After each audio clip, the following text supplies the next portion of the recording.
last 6 years now, going around from a company to the other, listening to their technological and innovation needs, and trying to understand how to match them with the forma mentis, the expertise and the perspective of a researcher, trying to understand where it did make sense to place a researcher and where it didn't, and how to explain what a researcher is capable of to a company who might not be familiar with this kind of experience. So that's why we will, Chiara will be your main host, but maybe in some moments I will interfere a little bit and share my perspective too. Last thing, we know some of you probably are not Italian. And when you talk about prejudice, you keep this kind of perspective. And when you talk about the selection process, which is basically a relation between two people who don't know each other, you are talking about something that is culture related. So it is likely that some of the things that we will say will be true for Italy and maybe not too much for other countries. But we think this is interesting, and we invite you to challenge us or just to share the perspective of your country or your doubts, because we think that even if what we say is rooted in the Italian case, the kind of questions that it poses are true for any culture, even though maybe the answer is different. I think you will understand better what I mean while we go. So any kind of question or doubt is welcome, and we will gladly respond. With this, I leave the field to Chiara, and let's start. See you later. Hi, hello everyone. As Hiva said, I'm not so confident with English. I've studied English, but I haven't spoken it for some time. So forgive me for my errors along the way the presentation. I hope to be useful anyway. So today I want to talk to you about some tips and tricks that may help you when you decide to find a job outside academia. I have experienced this particular moment at first hand when I decided to leave academia at the end of my postdoc. And then I saw a lot of researchers facing this particular moment during my work as a recruiter in FEED, in Find Your Doctor. And I usually take many hours to talk about this topic when we talk in university. And to go deeper in all the details of this particular moment. Today we will give you a general overview, just a flight on the most dangerous mistakes we can do in this moment, and that may lead to see our application always rejected without understanding why. So, are the slides running? They run? Are they run? Okay, perfect. Yes. I want to start with some good news. As PhD in the third millennium, we have an honor, the honor of the choice. It may sound strange, but previously in the last years, when you decided to do a PhD, then you have just one career, academical career. But you know, the idea we have of academia when we begin our PhD is not always the same we have at the end of our PhD. And another good news is that the world outside academia is so thirsty of innovation that is finally open to see our value. And in particular, the enterprise, the company world are really in a good moment to welcome us, to welcome our sense of innovation, our soft and hard skills. And I know what you're thinking now. Okay, Chiara, thank you for this good news, but indeed, the career transition is a fucking challenging moment. Okay, I know, it's a fucking challenging moment for most of all. But I have a second good news, which is that we can decide also the approach to use in this moment.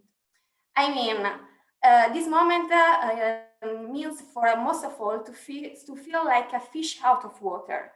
But we can decide to approach this moment like an amphibian who is able to swim and breathe under the academical sea And also we're trying to learn how to walk and how to breathe also in the dry land of the world outside academia.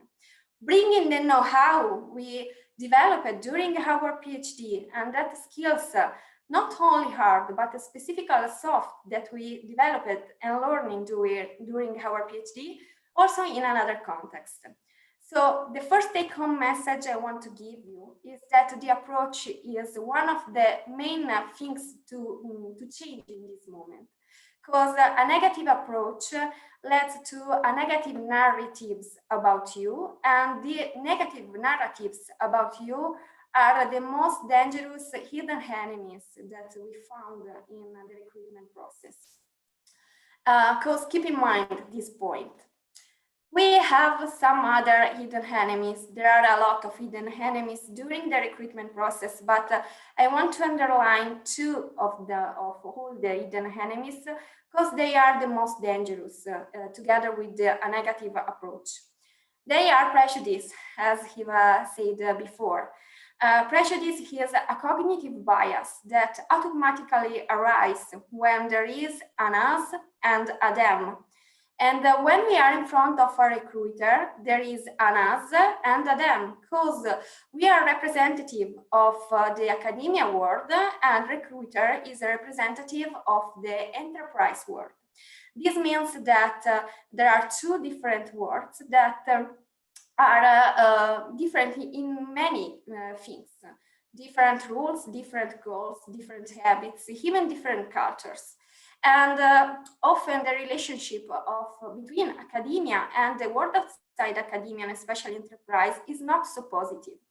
So there are many preconceptions to each other. So when we are in front of the recruiter, prejudice arise. And he talks at free level. Recruiters will have a prejudice toward us. We will have a prejudice towards the recruiter and the enterprise world, or the organization world, or the reality where you applied. And there is another level of prejudice that is the most dangerous, the prejudice that we will have toward us as researchers. Because if we think that our PhD is something that is related just to our research topic, that nobody cares the skills we have learned, that we have developed only hard skills related to that specific research topic, how can we convince the recruiter, maybe in just few lines of a cover letter, or maybe through our CV, that we have something to offer, something different, a different point of view to the reality in which we apply?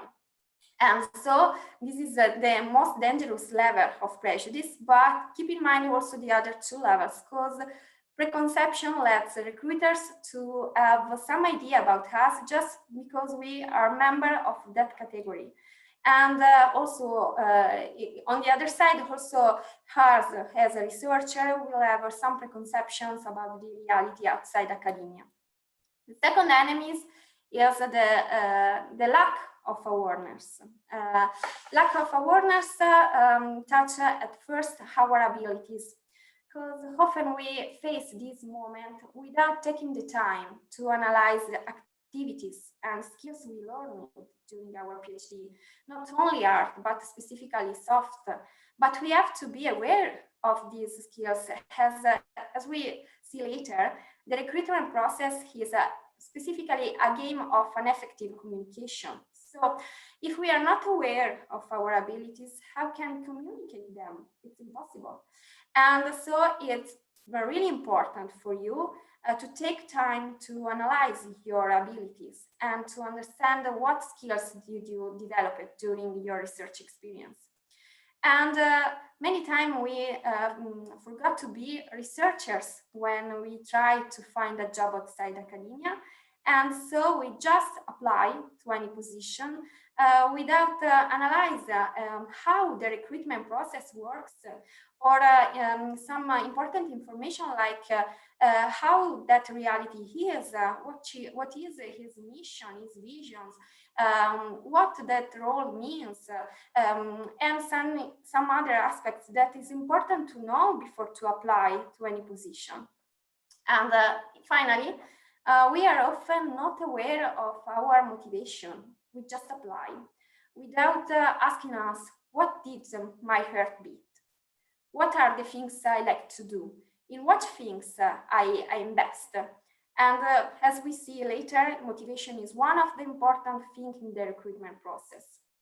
So we have to be aware of these aspects. And so let me give you some information about how the world outside academia works, and especially enterprise works.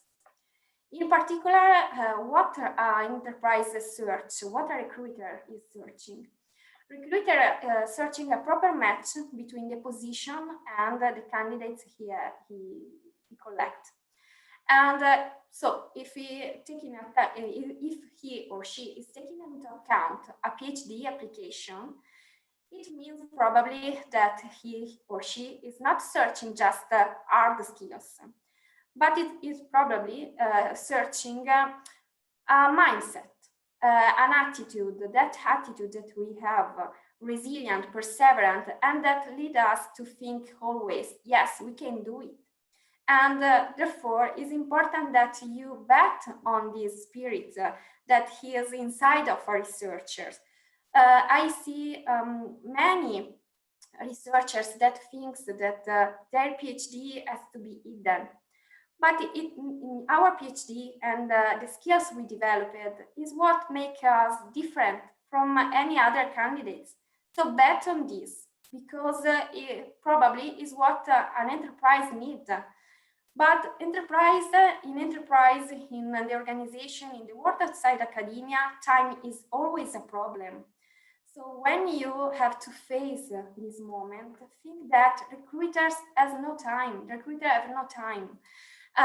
Indeed, a recruiter has to find the proper match as quickly as possible. So this means that you have to be able to convey your value in a way that is easy and really quickly for the recruiter.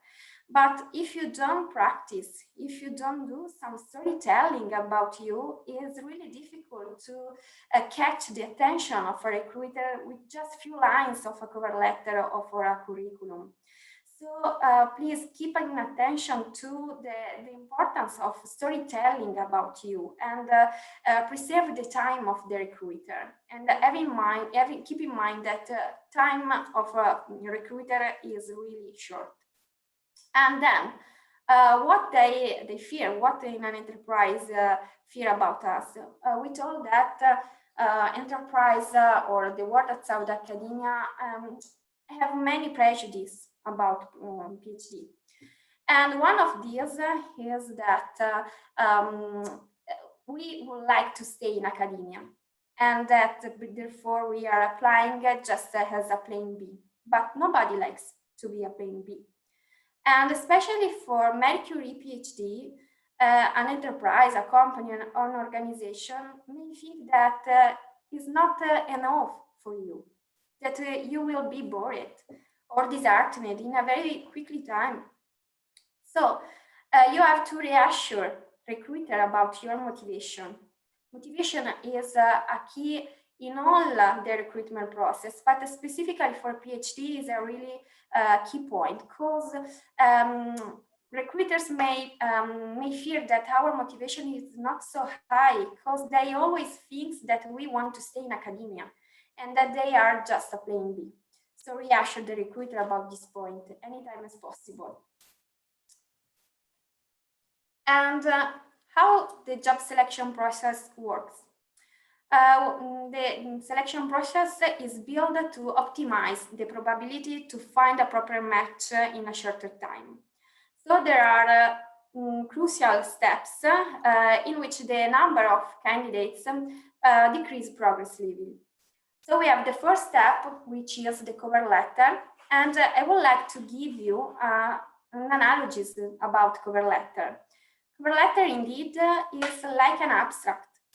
We are used to do abstract, and cover letter has the same goal, to catch the attention of the recruiter in this case, and to open our manuscript, which is in this case the curriculum. And then we have the curriculum, which is the place where we can write our experience and the value of that experience, our expertise. And at the end, there are the job interviews.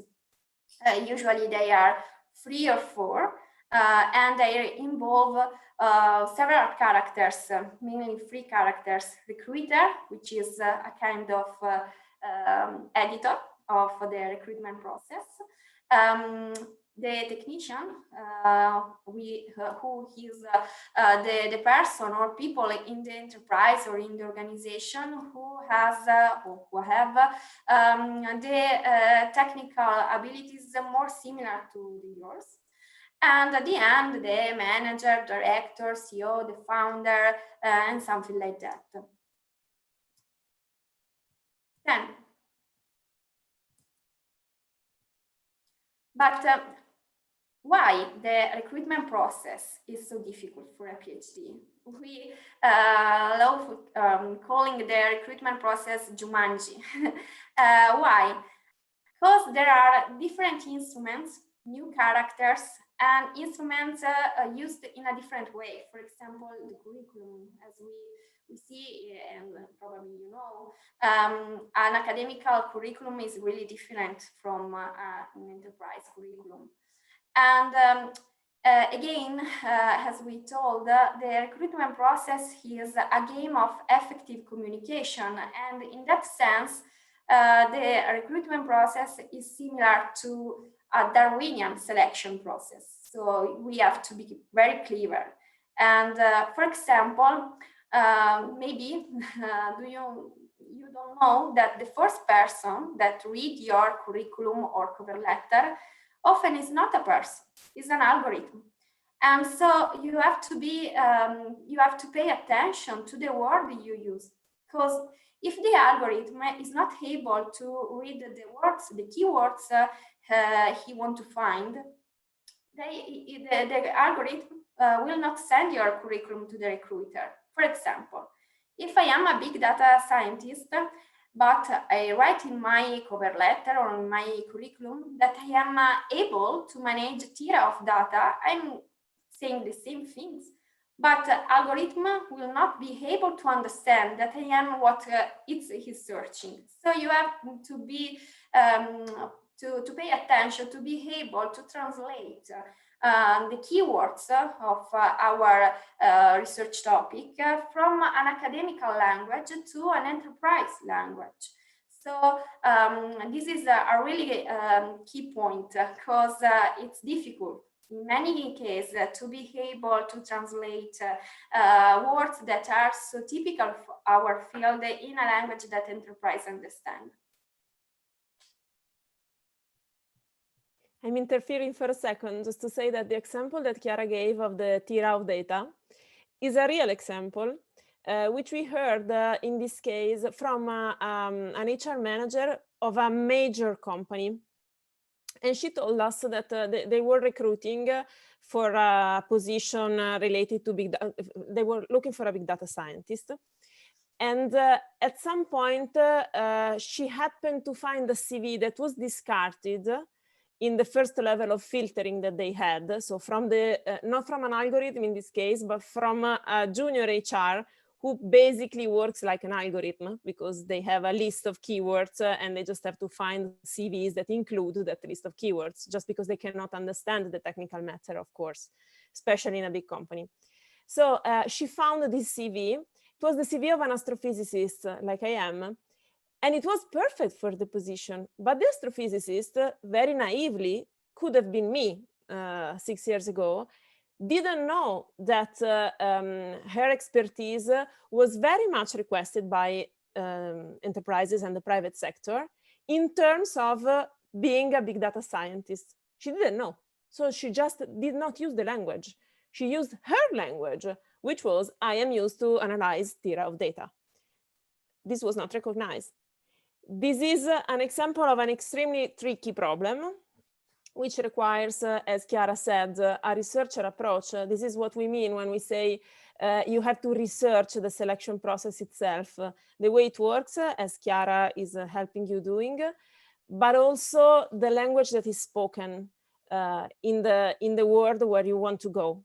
Because otherwise, you are just doing rookie mistakes like this one, and maybe you are not chosen and you convince yourself that it's because you are not expendable, but it's not true. It's just that you are not telling it in the way that is understood on the other side. Sorry, Chiara, go ahead. You're welcome. And another take-home message I want to give you is why it's so important to avoid mistakes in the recruitment process for a PhD. Because we are not recent graduates. We have a different seniority, and what a recruiter maybe forgive to our recent graduates reinforce preconceptions about PhD, thus leading to our rejection. This is why it's so important to pay a lot of attention to these mistakes. And one of the last tips I want to give you is that to always put in the shoes of the recruiter. Remember, he or she has no time, but also he or she probably has not the same technical language or the same technical skill as you. Often we are psychologists, philosophy, not other technical skills. And so it's really important to put yourself in their shoes and to ask, it is understandable, what are you searching to give to her or to him? And another point, be humble. That means remember that you are the fish out of water. So enterprise will not, you have to explain to enterprise or to organization or to the other reality you decide to apply your value, what you have done during your PhD, and so what you can offer different from the other candidates. So take the humility to approach also, take humility in this recruitment process. It's really important, this point. And so, let me see cover letter. Eva? Sorry. Okay, no problem. I just wanted to say, of course, talking about being humble can be a bit tricky because what we mean with the word is not obvious. We are not saying that you should be too humble. The behavior that we observe in researchers is often bipolar. Either they tend to have a kind of an inflated ego and so think that just because we have studied what we have studied, just because you have a PhD, just because you are a Marie Curie scientist, then the world should open to you and they should put red carpets on your feet. This is not a good approach. And as Chiara was saying, the be humble means don't expect that everything is there for you just because of the things you have done. You will have probably to explain them to someone who doesn't understand them the same way you do. Maybe they don't even know exactly what it means to be Marie Curie. And it's fine.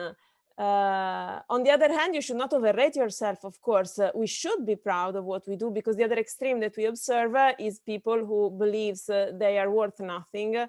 What they've done is completely useless. No one will ever understand them, and they kind of have to apologize to the recruiter for being there. That's not the right behavior either. Try to keep an equilibrium among the two. And always remember that you have to explain yourself, not only because you are the fish out of the water, but also because the person on the other side doesn't know what's in the water. So it's not that they don't want to understand, it's just that they can't. You know more. You know Italian, you know academicese, you can try to express academicese in Italian, the other person can't. Okay, let's go into the cover letter. Cover letter is a crucial step because it's the first one. So it means that if you fail this step, you will not go further in the recruitment process. And we told that cover letter is like an abstract, and as an abstract has a specific structure that began with a proper heading, because this is seen as a signal of motivation. And second, you have to report your experience, not all the experience, just the relevant one. And please remember that you can have just one cover letter that you send anytime you apply. You have to do a new cover letter anytime you apply, because the experience that you will write have to be relevant for that position. And this means that you have to analyze and study that role of that position. We have told that a good recruitment process is a matter of a proper match between that role and you. And you also have to know both the elements of the equation. So please take time to analyze the position that is offering the call job and to try to figure out above the requirements and the characteristics that are described in the advertisement of the job position, what other elements, what other skills may be useful for that position. And if you think to have it, write it down in the cover letter, because it's probably what the recruiter is searching between the candidates. And if you write it, it's a good thing.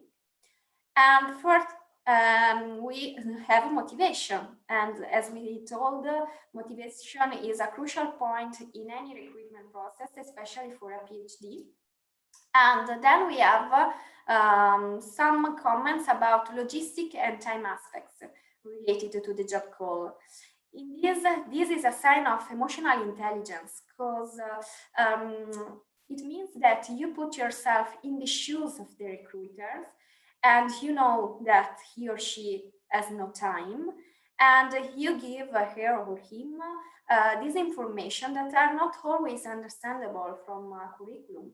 For example, if you decide to apply for a position in a country, but you are in another one, in the cover letter, you have to explain why you are hoping to relocate and with what timing. This is a really good suggestion, because it's a sign of motivation, but also of emotional intelligence. Okay, here we have an example of a cover letter. And I would like to ask you to read it and to tell us if you notice some mistakes, or if it is a good cover letter for you. Take a few minutes or seconds, maybe. Yeah, I would add here that you can write anything you want on the chat if you spot any mistake. Okay. And so because your mics are muted, so we cannot hear what you say. Thank you.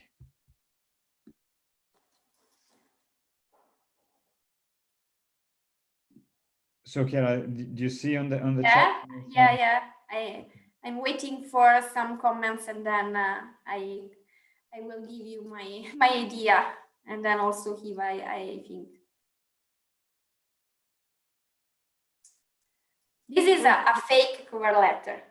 I wrote it yesterday, just putting all together all the examples that we collect in these years and that show in the workshop we usually do in university. You are seeing whole correct mistakes you notice. Yeah, all true, the things you are saying. It's too academic, and is a cover letter of a person that wants to stay in academia, basically, and who is not trying to put in the shoes of the recruiter. And there are many errors, many mistakes that we are going to see later in the presentation. And in particular, a technical language that is not an enterprise language, is an academical one, and complaints that are not proper in a cover letter. I'm tired of precariat. And he or she doesn't give some proof of what he or she is saying, for example, about motivation. And he or she write, I am strongly motivated, but why. There isn't any other aspect in the cover letter that suggests this or that proves this. And also the last sentence is really not clever, because maybe a recruiter reading this cover letter is thinking, okay, I decided to discard it. Keep in mind that recruiters reject applications also in few seconds, 10 seconds, anytime. So be careful to these aspects. And maybe recruiters reading the cover letter is thinking, okay, you are completely useful for useless, sorry, for the job I'm searching for. So confident you are a precise CV like me, I hope to hear you soon, is quite ironic. And this is a really bad cover letter. But I'm really happy that you find all the mistakes. So you are really ready. Here in Italy, during our workshop, it's more difficult to find some mistakes. So I'm happy that you are ready to see, and maybe this means that you don't fall in these mistakes. So let's go to the CV. Okay. I'm going to give you some practical examples of CV, some practical tips for curriculum, but keep in mind that also curriculum have to be readjusted anytime you apply for a position. Of course, you have a curriculum which is common for all the application, but then you readjust, make some modify to the crucial point, especially technical and soft skills. The first things that has to be in a curriculum is the title. Here in Italy, we have the problem that our researchers hidden the title because they don't believe in their title. But again, if you don't believe in the value of your PhD, how can do it a recruiter that doesn't know anything about PhD? And this led to the second point. In the first section of a curriculum, there are the working experience. And does PhD go in the working experience or in education, in your opinion?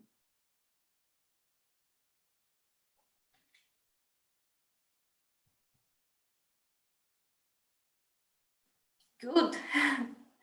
You are really ready. In Italy, often, almost always, researcher answer in education section. But why? PhD is a working experience, because PhD is not just a matter of studying something. You are a professional that are going to be trained for become a researcher. You develop expertise, and so it's so important to underline that PhD is a working experience. Okay, there is also in the section about education, but just as a title, the main features of your PhD have to be in the working experience section. And then you have to write about your technical and your soft skills, as well as experience. Also, the technical and soft skills has to be relevant to the position. Again, you have to study that position, the requirements of that position, and to figure out what other skills may be useful for that role, for that positions. And so soft skills especially, yeah? No, sorry, I didn't mean to interrupt the sentence, Chiara. I'm sorry. So finish the sentence, but later on, my idea was that maybe since they seem an audience that is less naive than we are used to, maybe you want to ask some questions. If you're here, probably you do have some doubts about what you're gonna face. So feel free to orient our discussion and our talking towards what is more interesting for you. If you have something to ask, for example, about the cover letter or the CV, please do so. Go ahead, Chiara, sorry. Oh, remember that soft skills especially have to be also believable. So doesn't write, I am a leader and I am a team worker without explaining what does it mean. this is another important point, because many times we as a recruiter see in the CV just keywords that maybe are the first soft skills you find when you Google soft skills. But you have to prove that you have that soft skills. So less is better in that case. So choose 3 soft skills that you think you have, but prove them. I developed team working, for example, because during my PhD, blah, blah, blah. So less is really better here in this point. And one thing that you can do again is to figure out what soft skills are needed for that position. Because in many times soft skills are not right in an advertisement. In our job call, you always find soft skills that are required, but many times you don't find soft skills as requirements. So it's really a good thing to do to figure out what are useful for that position and to write it, of course, if you think that you have it. And the same things you can do it with the training course, just the one that again are relevant to the position, because you know, the curriculum has to be shorter as possible. So not all the training course you do during your life, but just the relevant ones. And also, if you want, write down hobbies, because they say much about you and about your soft skills to a good recruiter. And what about list of publication, H-index, abstract, and other academical KPI? Obviously, don't put them, because they are dangerous in 2 ways. Not all the recruiters are able to understand what they mean, and so you are going to make the recruiter waste his or her time, and it's not a good thing to do. And on the other side, to put down this academical KPI may reinforce the preconception that you want to stay in academia and you are not ready for something outside academia. So our suggestion is to prepare a separate file with your list of publications that can be sent by request or when you apply for a research and development sector. And all the other KPI, academical KPI, especially H-index, don't put them because it's not really a good things to do. And so we can see some example of CV. It's not obviously the same CV, but I think that you are ready to see all the mistakes. Except of that in Italian, I will tell you what does what the applicant say, he, she, because is me. Yeah. Chiara, sorry, someone writes, what were the 5 and 6? I think is referred to the previous slide. Probably you ran too fast. Okay. Just a Maybe moment. to go back a second. I also see, was it here? 5 and 6. And previous one. This one or the previous? Previous one. We have a 7 and an 8. Maybe we were lacking the 5 and 6. Oh. Ah, there it was. Soft skills and hard skills. Okay, I don't understand the question. Ah, okay, soft skills and hard skills.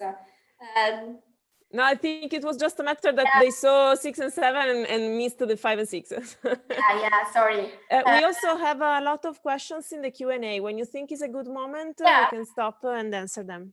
Yeah, so I think that is a good moment before to see examples of curriculum. Okay, then I read you the questions and you can choose what to answer. One question is, if there is a systematic way to check for the keywords in order to include them into our CVs and motivation letters, are there industry standards? I suggest to use LinkedIn for this. If you search in LinkedIn, you will find many keywords about your technical field, but in an enterprise language. So it's useful to use LinkedIn as a kind of dictionary and immediately translator for the two languages. If I can... Sorry. Other things you can do is reading many job call in your field or in the role, in the position you think it's good for you, because you develop the enterprise language or organizational language or something like that. So basically the answer is that there is no standard, at least that I know of, but I would be very surprised if there was. Also because it changes with time. So the way a certain kind of expertise is described at the industry level depends a lot on what is cool in that moment. I know it sounds naive or strange, but if you look at what is searched, if you look to articles such as, I don't know, the most important skills of 2020, you find that there is a lot of literature and a lot of terms and language that becomes cool in a certain moment and 2 years later is not used anymore. For example, now everything is machine learning and big data and stuff like that. Maybe in a few years, the same kind of expertise will be defined with different terminology, just because the terminology that the industry uses depends on what they want you to use the skill on. They often not really define the skill, but more the kind of things that they want you to produce. So it is company dependent a little bit and market dependent, time dependent. The best thing is to study the kind of as Chiara said, the kind of job posts that you find around and look people with your kind of expertise on LinkedIn, see what they do. So you can infer from the description of their job, you can infer how to describe yourself. I hope we gave you, we know looking for a job is a job, it's true, it takes time, but I don't think there is an easier way out right now. Another question. Wait a second, Eva, sorry. Sì, sorry. Because I wanted to ask the questions maybe at the end of the presentation. Okay. Because I see that there are already quite a lot, there are 9 questions. Mm-hmm. So maybe we go through them at the end of the presentation. Okay. Before we go there, so Chiara mentioned that you can look it up on LinkedIn, but you mean scanning others' profiles and see what okay, so there's no any vocabulary somewhere where you can find the keywords for each job you would like to have. No, there is not. It's an artisanal work. Okay. LinkedIn has a vocabulary. When you put a skill in, usually they offer you some options, but it's not that nicely organized. I wish there was something like that. If anyone finds it, please let us know. Okay, thank you. So I suggest now we continue with the presentation, then we go through the questions at the end. Okay, sorry. No problem. Here we have some Italian examples of mistakes. So maybe you will not fall in mistakes like that. Please tell us if they are useless for you. But the mistakes that are reported here is about academical curriculum again, and about soft skills, not giving some proof of what you are saying, and not giving information in the first example where the person just give information about where she made her PhD. 4 lines just to say that she has studied in Padua. So keep in mind that curriculum has to be short and that recruiter has no time, and that you have to be able to communicate in a very effective way your value, your abilities, and why you are the perfect person for that position. And both in the cover letter and in the curriculum, there are some mistakes that are really common for PhD. For example, we we tend to give some useless information about us, just because the same information that are useful in an academical context are useless in the world outside academia. So remember the importance to a very effective communication, and this means also to avoid gibberish. It means to use a very academical language, also a very academical technical language, because everyone has a specific research topic and a language about that topic, but the recruiter is not of that topic, is not an expert of the topic often, not always, but often. And so if you don't put the information in a way that the recruiter can understand, how can she or he appreciate your application? So pay attention to acronyms or very specifically technical words in your field, and make sure that they are understandable also for a person who doesn't know anything about your technical field. And we find often ego and rude mistakes. What does it mean? That when we have to convince someone that we are the perfect person for something, like for a position, it's easy to be mistaken for arrogant. But PhD fall in this mistake easily, because when we face this moment, are really unsure. And so we inflate our ego just as a defense. And in addition, in academia, there are many habits and many behaviors that are completely normal in academia, but they sound arrogant and rude in the enterprise world or in the world outside academia. So keep in mind that you have to translate not only your technical skills or your soft skills, but also your habits, your behaviors. You are the fish out of water. And so you have to learn how to breathe in the dry land and how to walk in the dry land. So please remember to check if your habits may be read as arrogant and rude for another point of view. And then fall back. This is one of the most common mistakes I see in researcher, because many times we will prefer to stay in academia, or we have the sensation that in enterprise we will not find a really inspiring context. And a good recruiter is able to read this plain B sense in your CV and in your cover letter specifically. So pay attention also to this problem. And motivation. I think that you read lots and lots of time your PhD dissertation just in order to be sure that we're not mistakes. So take time to read your cover letter and your curriculum before to send to the recruiter, because in this case, errors, mistakes will be read as a lack of motivation. And another mistake that is specifically for PhD is that often we don't look interested in that specific job, but just to find a job. We look desperate because we are willing to adapt our skills to another context, and we risk to give the message that we will be willing to do anything.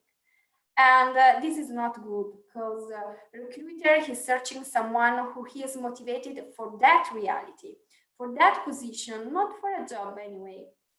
So please keep in mind also this aspect when you write your cover letter specifically, because many times as a recruiter, I read in the line of a cover letter this desperation. Be careful. And then we can see the job interview.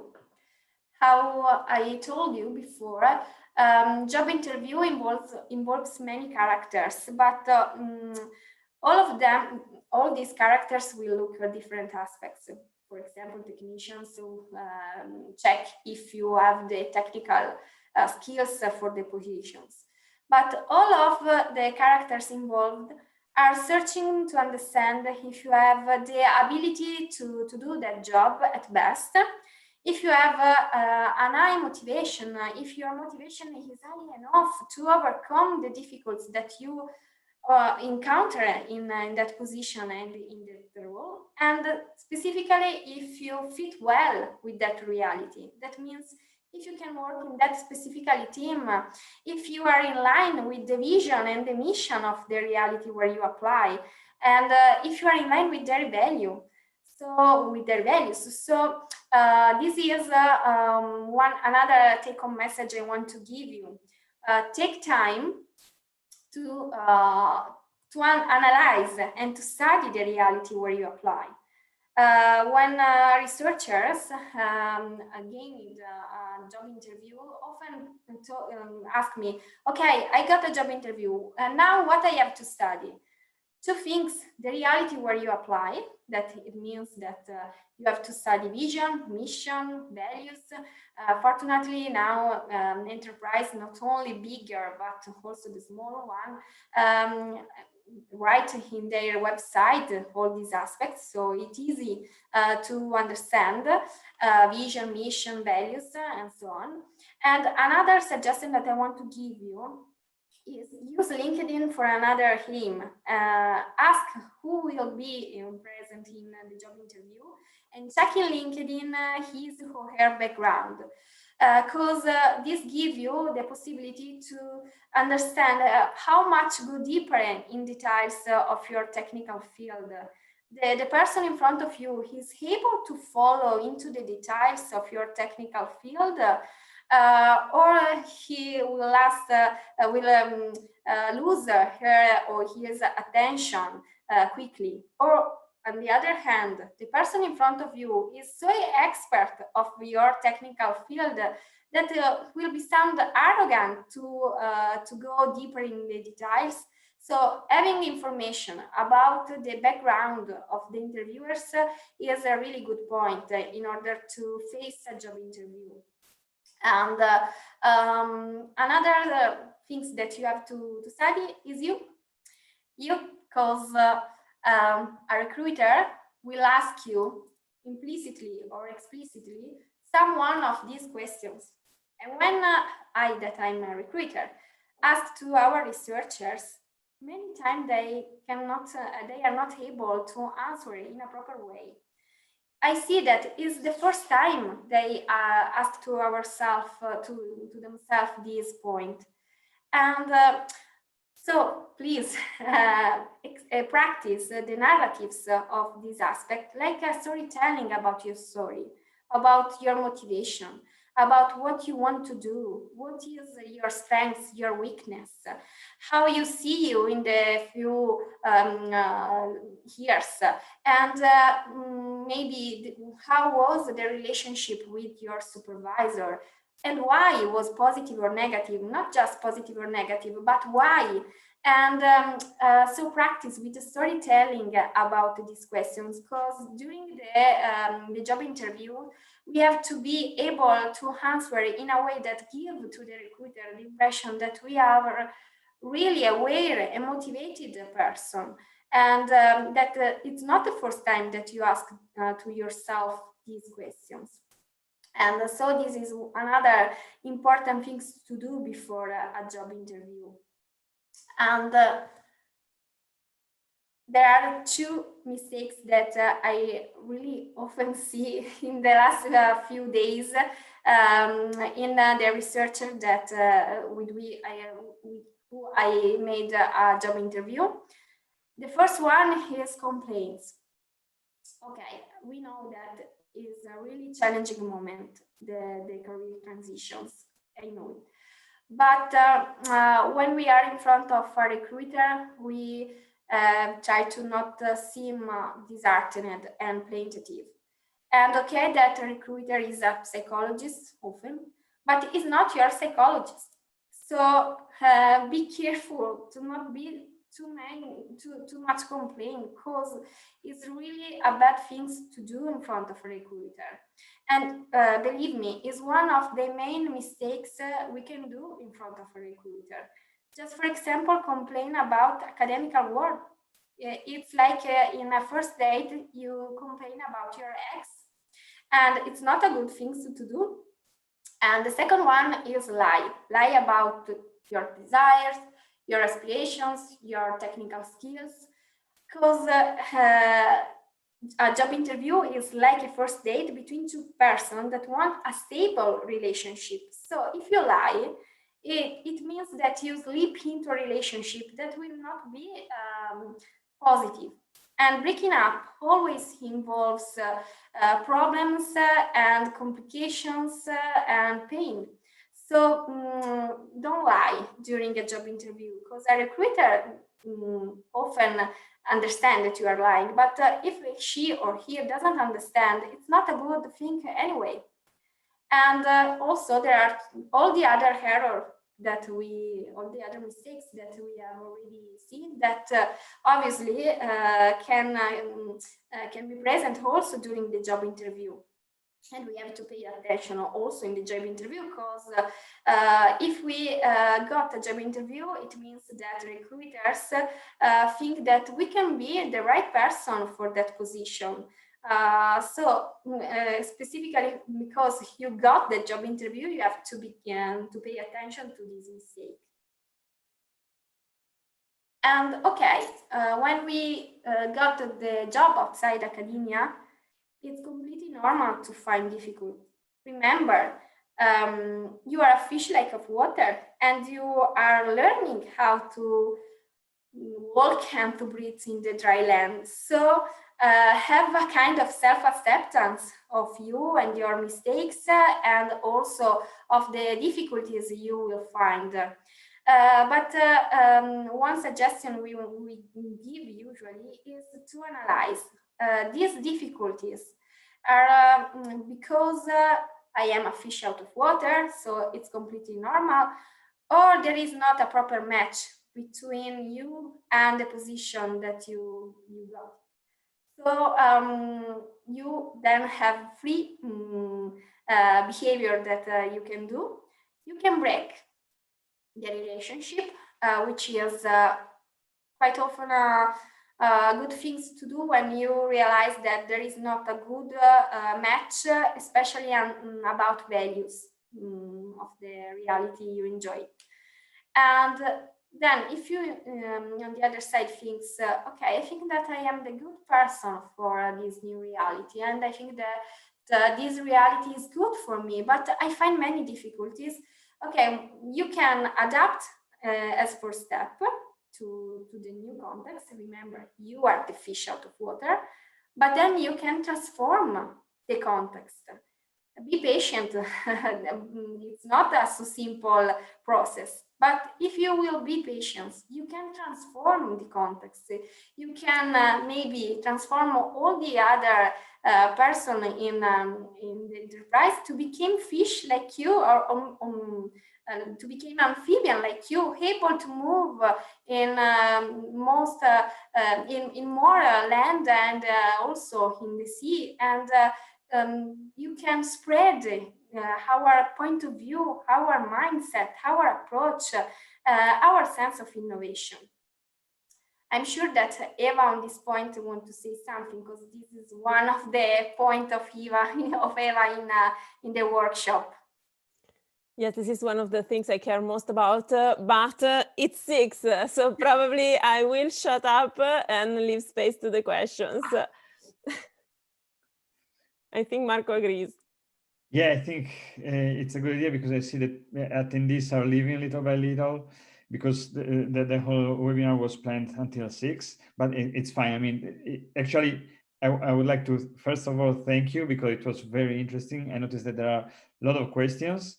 So I will go directly to the questions and read them to you. So the first one is about the list of requirements. Often it is longer than what finally is essential to get the position. So where is the balance? How many of the requested skills we should feel or have to consider applying? Yes, the list of requirements is done with a priority sense. So you can decide between quality or quantity. If you have the first requirements, okay, it could be enough. If you don't have the first requirements, but you have many of the other ones, it's okay again. Often a job call divided between nice to have and mandatory requirements. But if they don't do these, remember that the first requirements is the most important one. So if you have that, but not all the other, it's okay anyway in most of cases. Okay, thank you. Then there are 3 about CV. So one is how to sell the transferable or soft skills without sounding too cliche. And related to this, what kind of soft skills could be added in CV? Could you give us some more example? And the person who wrote said that he or she was under the impression that soft skills are usually added in the cover letter rather than in the CV. Okay, the first question. You have to prove or to make clear where and when you develop them. For example, in my curriculum, there is that I am a diplomatic person, but if I say just I'm diplomatic, it doesn't make sense. I proof this saying that during my PhD, I usually was a buffer because there were in my research group some relationship problems, some relational problems, and I was a buffer instead of a trigger. I developed these abilities that I use in my work today and every day. And so diplomatic at all, it doesn't make sense, but diplomatic as I was a buffer, I developed these abilities, sounds better, because recruiter understand that it's not just a word without sense, but I analyze what does it mean and how I can develop that skills.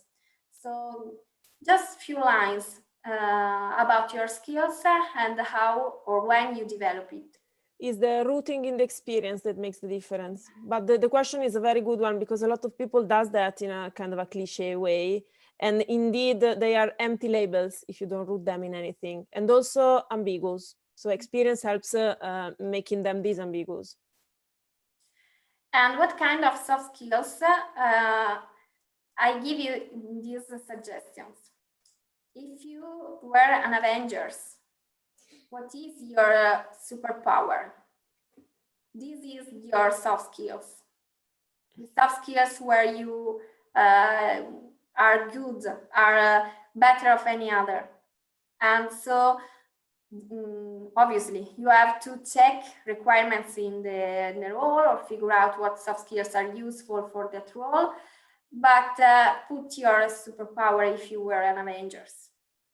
Maybe since the question says, I was under the impression that soft skills are usually added in the cover letter. I don't know, Chiara, if you agree, that usually in the cover letter, you put the ones that are required by the job post.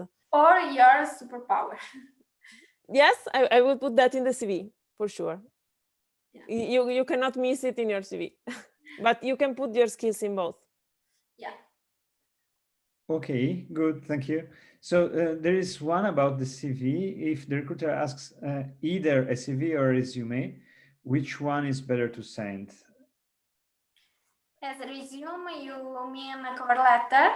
No, is a shorter CV, Chiara. Is when you see only one page. I checked because it is a term that is used in many different ways. We've learned. Yeah,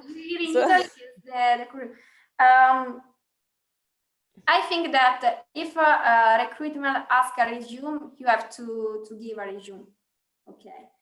But if you can choose, it's better the curriculum.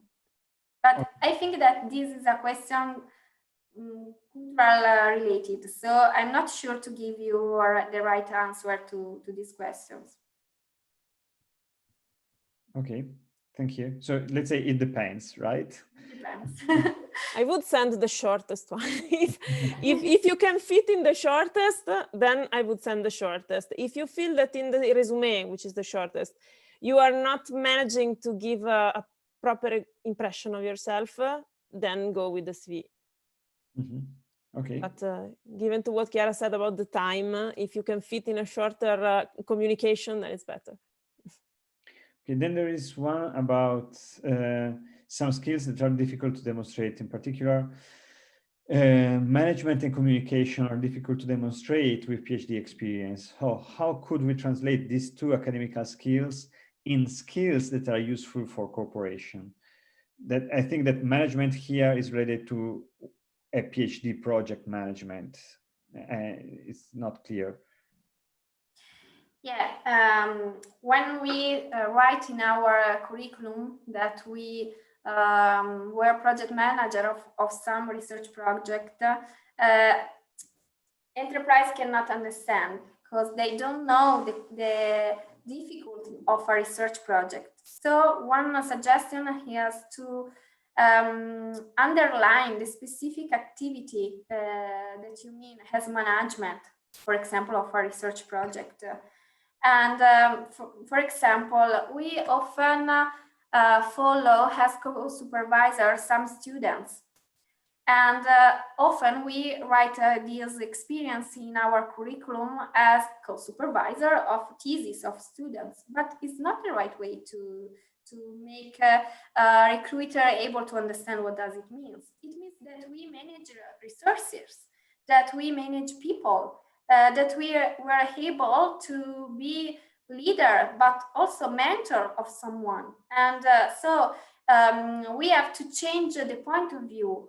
The point is not to be a co-supervisor, which is something that is good in an academical world, but to manage people. And so I hope that this could be useful to understand how to change the point of view. For example, also communication is another good example. Because we many times see in the research curriculum the list of conference. A recruiter doesn't see, ignore, is something that is not interesting. But if instead that a list of conferences, we talk about our ability to speak to a public, to a scientific public, to have ability about scientific divulgation, ability also to organize conferences and so on, it immediately catches the attention of the recruiter. It's the same information, but we are giving two different points of view again. So when you write your experience, you have to put in the recruiter's shoes, in the enterprise shoes, what is useful for a recruiter to know about my experience. Not that I was in some conferences, but that I talk to a public. This is another way to say the same things, but more clever, in a more clever way. I hope to be useful to Martina. Yeah, if I may add something here, is that actually not all researchers are good communicators or good project managers, right? So actually, also the way we mean project management within academia is a bit different for what they mean it within industry sometimes, because project management in industry is most times management of many stakeholders that are very different, while in academia usually you manage small projects and the stakeholders are mostly other researchers, right? And mainly someone from the university administration. So it's also good to be very realistic about one's skills in project management as it is meant from the industry partners. And communication too. I mean, I think that they would immediately realize if you're good in communicating by reading your cover letter and also by listening to the way you speak, right? Okay, so can we go to the next question? Is there any website or tool that you would recommend for creating CVs? I hope to recommend Find Your Doctor soon. But, but we are working about this because it's one of our dreams to build a tool that is able to translate an academical curriculum in an enterprise one. So I hope that soon Find Your Doctor will answer to this problem. At the moment, there is not the main tool in this topic. I suggest also to find your way. For example, there is the European curriculum. It's a good way to make a recruiter confident of where to find the information. A recruiter in front of a European curriculum know exactly where she or he can find the information he or she wants. But find your proper way. Specifically, another suggestion that I want to give you is to make a curriculum in line with the role where you apply. If the role where you apply needs to be creative, original, also your curriculum has to be original, has to speak about your soft skills also in the way it's done. So in that case, a creative curriculum is the proper way to do it.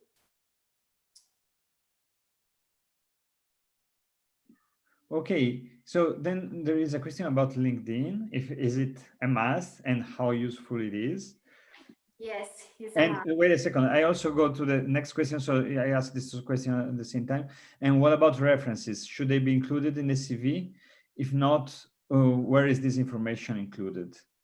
Okay, LinkedIn is a must, and you have to have LinkedIn because many applications now link your application to your LinkedIn profile, and the algorithm or the recruitment search some information in your LinkedIn profile. So you have to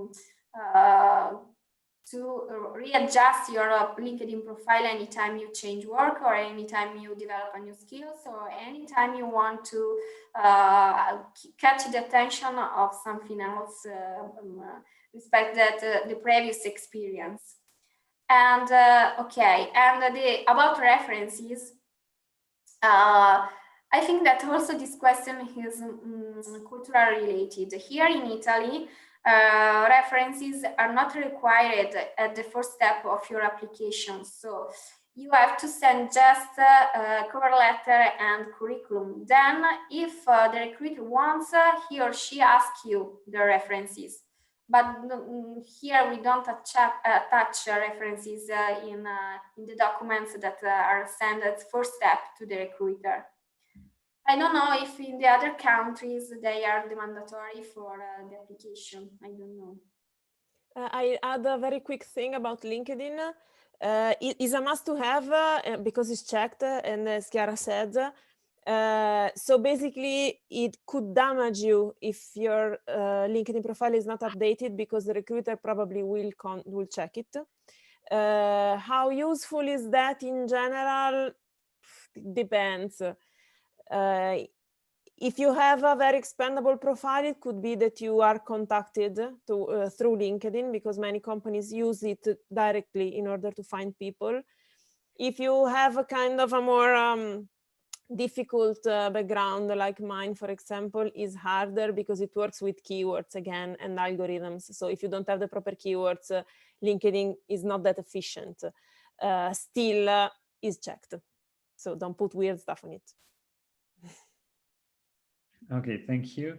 The next question is about which industry values a PhD the most?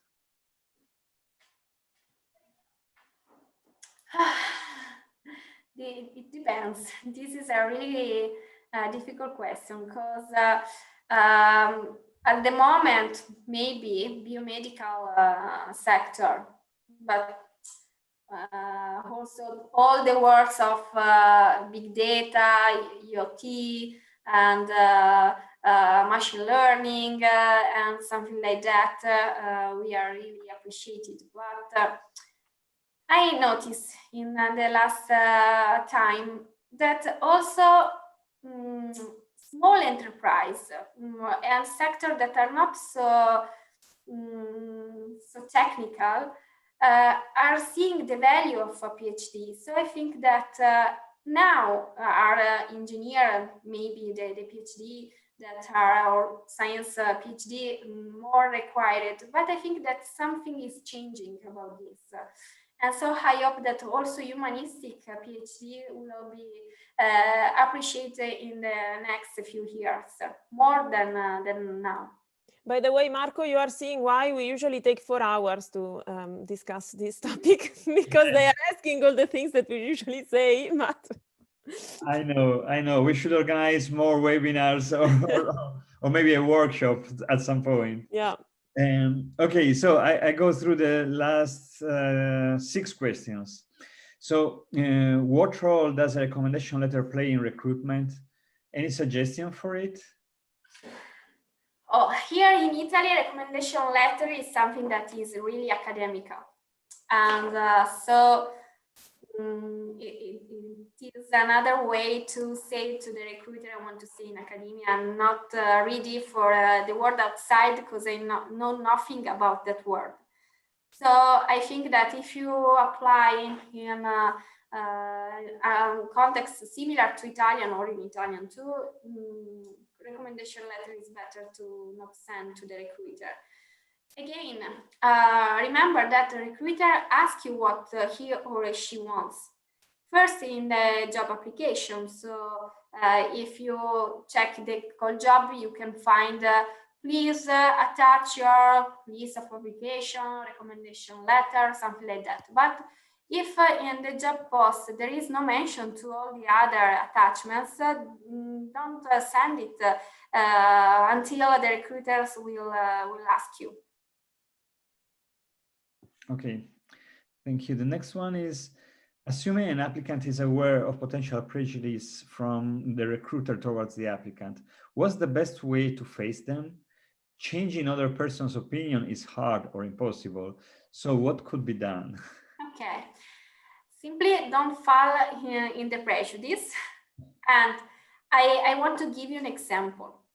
One of the most common prejudice toward researchers is that we don't meet deadlines. I think that you are surprised about this, but it is something that has to do with the fact that time in an enterprise is completely different than time in academia, and also deadlines are completely different.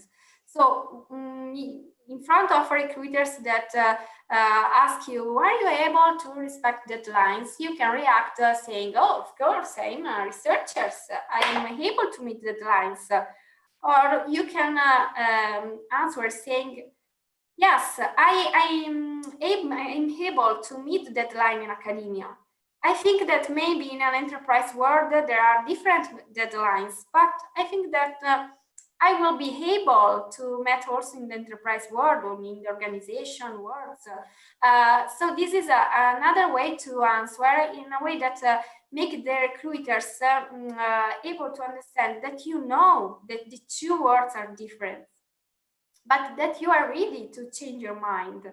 And so use the prejudice of your interviewer in order to be able to convince that you are ready for the enterprise world.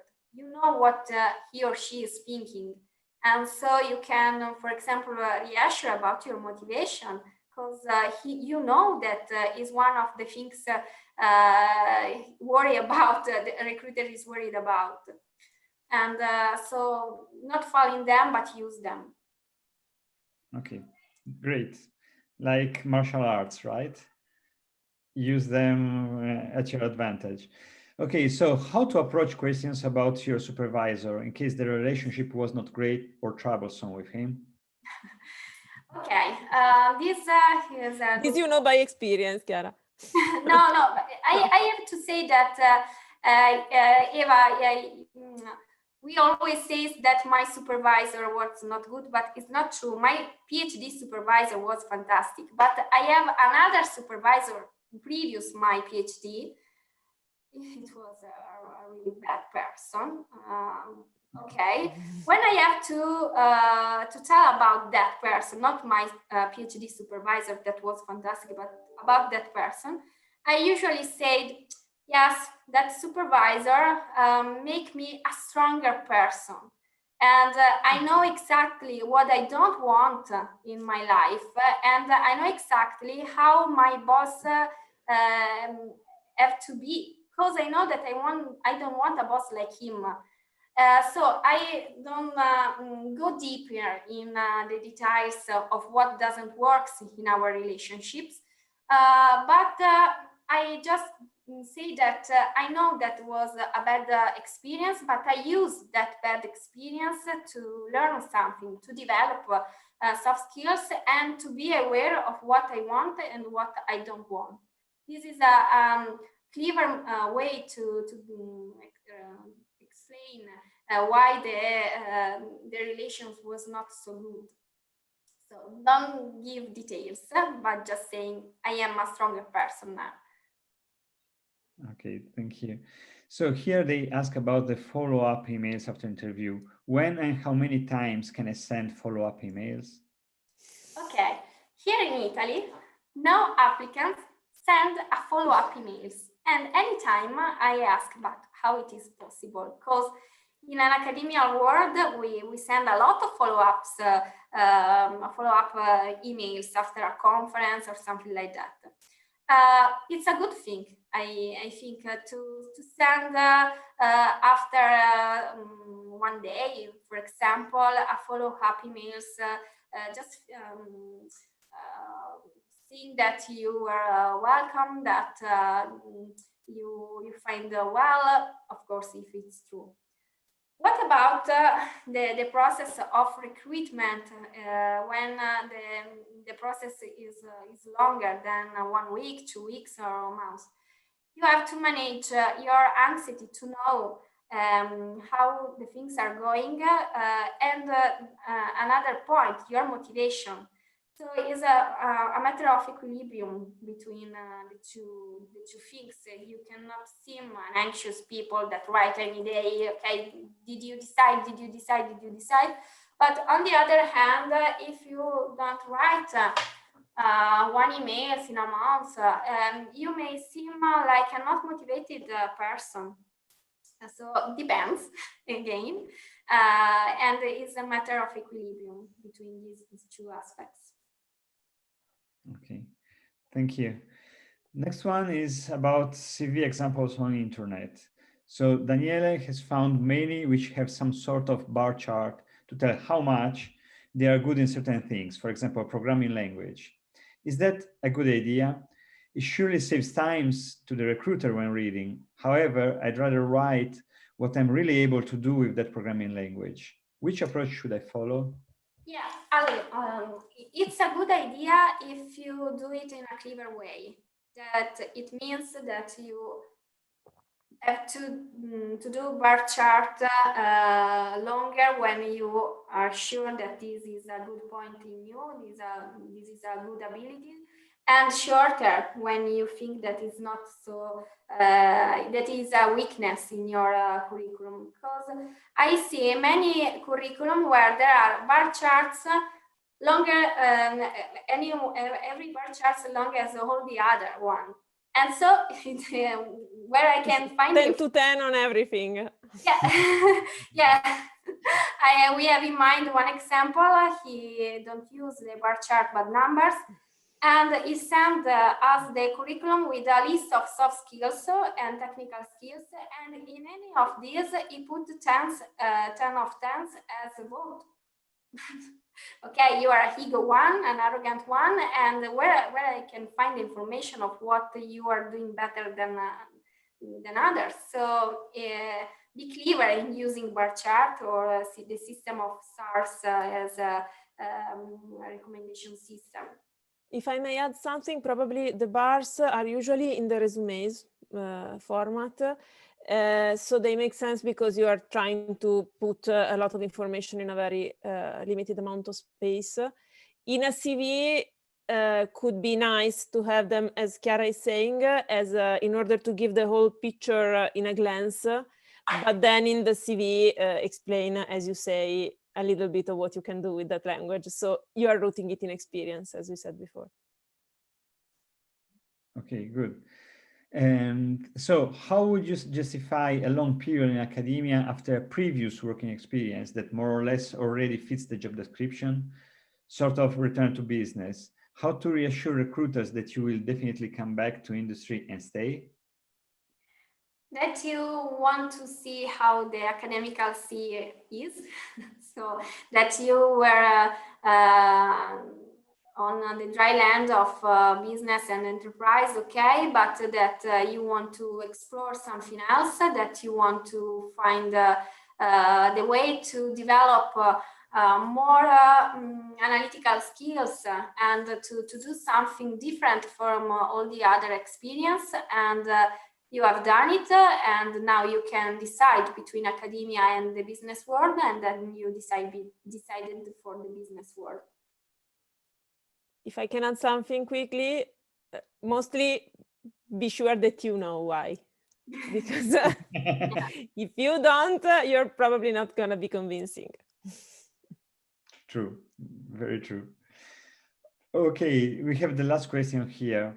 So there was a question before about companies who value PhD, and now here it's about the size. So is there a particular company size you would say value PhD more, like startups or big companies? Okay, it depends. It's not a question about how they value, but it's a question about what do you want. Because startups and big companies are really different from each other. Startups are really informal environment where anyone do something, and where there are no specific role, and where there are not so quickly processed, so well organized process, so well organized methods, standards, template, and something like that. And if this is not a problem for you, startups are good for you. But big companies are more formal environment. And another difference is that in startups you can make the difference earlier than in big companies. Maybe in a big companies you are not the only one PhD. Maybe in startups you are the only one PhD. And also in startups you are contributing to develop the reality. In a big companies you contribute to make longer the time of that company, but in a different way. So it's not a question about companies or startups, but it's a question about what do you want, because they are really two different environments, and you have to ask to you, what do you want? If I can again add a little bit to what Chiara is saying, which I completely agree with, is that probably in large companies are the environment when is most common that PhDs are already in the staff and they know what a PhD is, and they have space in many cases also to value PhDs in the humanities because they have the size to have, I don't know, a diversity manager, for example, which a small company will probably not have, or a philosopher manager. So they might look like the easiest door to open just because they know what you're talking about, but on the other hand, they are much more requested. The selection process is much more difficult. They are geographically less distributed, so you probably have to relocate. And also, as Chiara was saying, the important thing to understand if you want to work in an environment like that. And on the other hand, startups are tricky because Chiara was talking in general, if we focus on technological startups, for instance, the ones that are founded by PhDs, for example, of course, they know what you can do. They know what you're talking about.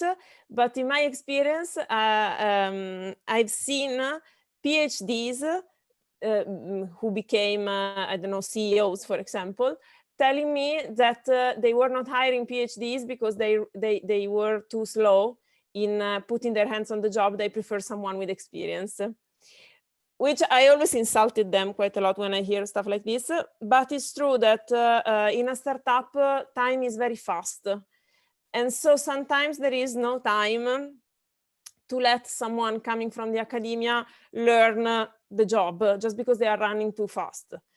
So even technological startups can be not that welcoming, especially if they are a little bit short-sighted and whatever. Anyway, don't give for granted that just because a context is technological, then they will understand your value completely.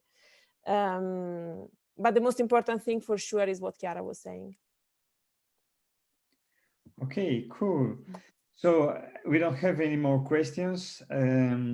I would like to thank you both for the great presentation. As you've seen, there's been a lot of interest in that, many questions, people who have stayed on the whole time with us. So this is great. And a reminder for everybody, we have a kind of follow-up webinar on the 15th of February. So I wrote earlier the link on the chat if you want to register, and Eva will be holding that webinar, right? Yes. Okay, so have a nice rest of the day, everybody, and thanks again. Thank you, Marco. Thank you for the invitation and for the participation. It's nice to have many questions for once. Yeah. You're a very good public, very good audience. Good. Thank you again. Bye. Bye.